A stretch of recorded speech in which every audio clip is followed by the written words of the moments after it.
সুরেশচন্দ্র মুখার্জি, বয়স প্রায় ৭৫।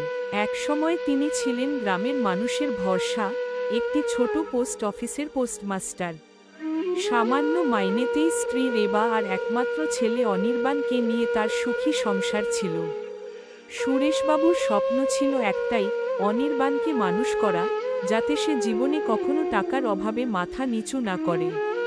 অনির্বাণ বড় হলো উচ্চশিক্ষিত। সুরেশবাবু নিজের জীবনের সমস্ত সঞ্চয়, এমনকি রেবার গয়না বিক্রি করেও ছেলেকে শহরের সেরা বিশ্ববিদ্যালয়ে পড়ালেন। ছেলেকে কখনো বলেননি, খাওয়ার পাতে আজ মাছ নেই, বরং নিজে দিনের পর দিন চিড়ে মুড়ি খেয়ে কাটিয়েছেন। অনির্বাণ সফল হল। বিশাল মাল্টিন্যাশনাল কোম্পানিতে তার উঁচু পদ, শহরের অভিজাত অঞ্চলে বিলাসবহুল ফ্ল্যাট। সুরেশবাবু আর রেবা মুগ্ধ চোখে ছেলের উন্নতি দেখতেন। রেবা বলতেন, আমাদের কষ্ট সার্থক হলো।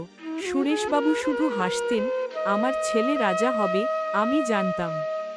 ছেলে এবং পুত্রবধূ মৌমিতার কাছে প্রথম কয়েক বছর ভালোই কাটল। পুরনো আসবাবপত্রের মতো সুরেশবাবুও যেন স্থান পেয়েছিলেন ফ্ল্যাটের এক কোণে।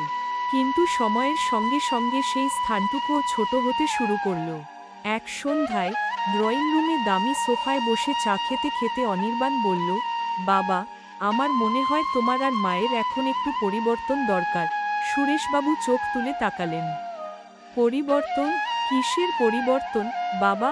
মৌমিতা দ্রুত বলল, দেখুন বাবা, এই ফ্ল্যাটে লোক আসা যাওয়া লেগেই থাকে। ক্লায়েন্টরা আসেন, আপনারা এখানে থাকলে মানে কাজের সুবিধা হয় না। অনির্বাণ ইতস্তত করে বলল, আর তাছাড়া তোমরা দুজন সারাদিন একা থাকো, বোরিং লাগে না? তোমাদের বয়সী মানুষের সঙ্গে গল্প করা, একসঙ্গে সময় কাটানো দরকার। সুরেশবাবু নির্বাক হয়ে গেলেন। তিনি বুঝতে পারছিলেন পরিবর্তন এর মানেটা কি। তিনি বললেন, অনির্বাণ, তোর মাকে নিয়ে আমি এতদিন ধরে তোর বাড়িতেই সবচেয়ে শান্তিতে আছি। আমি কারো অসুবিধে করছি না তো? আরে না না, তুমি অসুবিধা করবে কেন? তবে আমার এক বন্ধু একটা খুব ভালো বৃদ্ধাশ্রমে সন্ধান দিয়েছে। একদম নিরিবিলি, বাগান আছে, ডাক্তার আছে, তোমাদের খুব ভালো লাগবে। অনির্বাণ কথাগুলো এমনভাবে বলছিল যেন সে তাদের কোনো বিলাসবহুল ট্রিপের অফার দিচ্ছে। রেবা কিছু বলতে চেয়েছিলেন, কিন্তু সুরেশবাবু তাকে শান্ত থাকতে ইশারা করলেন। তিনি শুধু বললেন, ঠিক আছে বাবা, তোর যা ভালো মনে হয় তাই কর। আসলে সুরেশবাবু ততদিনে বুঝে গিয়েছিলেন যে ছেলেকে তিনি বটবৃক্ষের মতো ছায়া দিয়ে বড় করেছেন, সেই বটবৃক্ষ এখন তার কাছে কেবলই শুকনো ডালপালা। বৃদ্ধাশ্রম, ছায়ানীর এ আসার এক সপ্তাহ পরেই রেবা অসুস্থ হয়ে পড়লেন। আসলে আঘাতটা তিনি মনে নিয়েছিলেন, শরীর তাকে সঙ্গ দিতে পারল না। কয়েকদিনের মধ্যেই রেবা চলে গেলেন। সুরেশবাবু যেন স্তম্ভিত হয়ে গেলেন। তার জীবনের শেষ আশ্রয়, শেষ সঙ্গীটিও তাকে ছেড়ে চলে গেল। অনির্বাণ এসেছিল, নিয়ম রক্ষার সব কাজ করেছিল। শেষকৃত্যের পর সে বাবাকে সান্ত্বনা দিয়ে বলল, বাবা, এখন তুমি একা থেকো না, বন্ধুদের সঙ্গে গল্প করো, মা নেই বলে মন খারাপ করো না।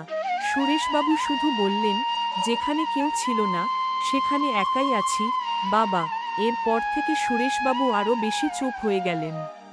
তিনি কেবল জানালার পাশে বসে থাকতেন, আশেপাশের কারো সঙ্গে মিশতেন না। একদিন বৃদ্ধাশ্রমে পরিচারিকা মিনা এসে তার ঘরে দেখল সুরেশবাবু তার পুরনো একটি ডায়েরি দেখছেন। ডায়েরির একটি পাতায় গোটা গোটা অক্ষরে লেখা, আজ অনির্বাণের প্রথম জন্মদিনে তাকে লাল ফ্রক কিনে দিলাম। ওর মুখে হাসি দেখলে আমার সব দুঃখ দূর হয়ে যায়। পাশে রেবার হাতে লেখা মন্তব্য, তোমার ছেলে একদিন তোমার সব স্বপ্ন পূরণ করবে। মিনা দেখল সেই লেখাগুলোর ওপর সুরেশবাবুর চোখের জল পড়ছিল।